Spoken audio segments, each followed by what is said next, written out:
Leon naman, patay ang isang rider na tumilapon matapos bumangga sa bakal na tubo na karga ng isang sidecar. Nasa frontline balitang yan si Gary De Leon.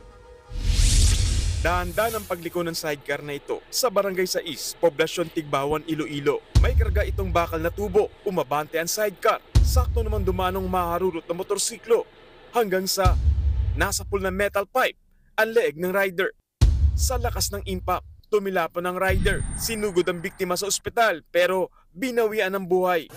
Ayon sa Tigbawan Police, mabilis ang takbo ng motorsiklo. After nang nabangga sa GI5, tumilapon siya at saka yung motor niya ma'am nakabangga sa nakapark na pickup. Nasa kustudiya na ng pulis ang driver ng sidecar. Inihintay pa kung magsasampa ng kaso ang pamilya ng biktima. Nagbabalita mula sa frontline, Gary De Leon, News 5. Mga kapatid, Jiggy Manikad po, iba na ang may alam at may pakialam sa panahon ngayon. Para sa konkreto, kumpleto at komprehensibong balitaan sa Frontline, mag-follow at mag-subscribe sa social media pages ng News 5.